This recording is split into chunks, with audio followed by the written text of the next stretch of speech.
ক্যামেরার লেন্স আর drone shot এরা কখনো মিথ্যা বলে না আর তোষামোদিও করে না। সিলেটের আলিয়া মাদ্রাসার মাঠের সেই ড্রোন শটগুলো কি আপনারা দেখেছেন? বিশাল সমাবেশের ঘোষণা ছিল, বলা হয়েছিল জনসমুদ্রে পরিণত হবে সিলেট। কিন্তু বাস্তবতা আসলে কি ছিল? মাঠের পেছনের ফাঁকা অংশ আর মানুষের চোখে মুখে বিরক্তি কি কোনো অশনি সংকেত দিচ্ছে? ৫ই অগস্টের পর মানুষ যখন আশা করছিল তারেক রহমান ঐক্যের ডাক দেবেন, তখন তিনি শোনালেন সেই পুরনো ক্যাসেট। মঞ্চে দাঁড়িয়ে তিনি যখন তার একসময়ের জোট সঙ্গীদের রাজাকার বা মুনাফিক বলে ইঙ্গিত দিচ্ছিলেন, তখন মনে হচ্ছিল তিনি যেন গত ১৫ বছরের শেখ হাসিনার স্ক্রিপ্টটাই নতুন করে পাঠ করছেন। কিন্তু কেন এই আত্মঘাতী খেলা? আর এর ঠিক বিপরীতে দাঁড়িয়ে জামায়াত আমির ডক্টর শফিকুর রহমান কিভাবে কোনো কাঁদা না ছুঁড়েও রাজনীতির মাঠে এক বিশাল পরিপক্কতার প্রমাণ দিলেন? সিলেটের সমাবেশে মানুষ কেন এলো না, তার উত্তর লুকিয়ে আছে বিএনপির বর্তমান রাজনৈতিক কৌশলে। মানুষ এখন আর বিভেদ চায় না, মানুষ চায় সংস্কার। অথচ তারেক রহমান লন্ডন থেকে ভিডিও কনফারেন্সে যুক্ত হয়ে যখন প্রতিপক্ষকে ঘায়েল করতে সেই পুরনো রাজাকার তকমা ব্যবহার করলেন, তখন সিলেটের ধর্মপ্রাণ মানুষ সেটা মেনে নিতে পারেনি। ইতিহাস বড় নির্মম সাক্ষী।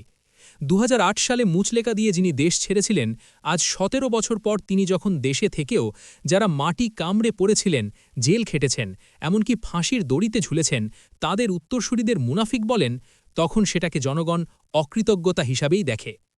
অন্যদিকে মুদ্রার উল্টো পিঠ দেখুন।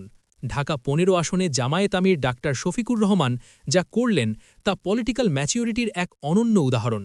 তিনি চাইলেই বিএনপির মতো খাম্বা বা হাওয়া ভবন নিয়ে কটাক্ষ করতে পারতেন, হাততালি পাওয়ার সহজ পথ বেছে নিতে পারতেন। কিন্তু তিনি তা করেননি। তিনি কোনো গালি দেননি, বরং তিনি প্রশ্ন তুলেছেন নিরাপত্তা নিয়ে। তিনি স্পষ্ট বলেছেন, যারা নিজের দলের কর্মীদের চাঁদাবাজি আর দখলবাজিই থামাতে পারে না, তারা ১৮ কোটি মানুষের দেশটা সামলাবে কিভাবে? তারেক রহমান যেখানে বিভেদের দেওয়াল তুলছেন, ডাক্তার শফিকুর রহমান সেখানে ঐক্যের সেতু গড়ছেন।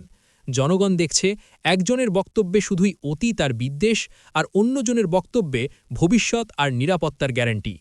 সিলেটের ফাঁকা মাঠ আসলে তারেক রহমানকে একটা লাল কার্ড দেখিয়েছে, আর ঢাকার জনসমুদ্রে ডাক্তার শফিকুর রহমান পেয়েছেন গ্রিন সিগন্যাল। এখন সিদ্ধান্ত আপনার।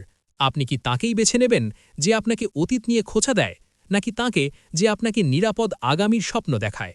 রাজনীতির এই নতুন খেলায় হিংসা হারবে নাকি ঐক্য জিতবে, তা সময় আর ব্যালটই বলে দেবে।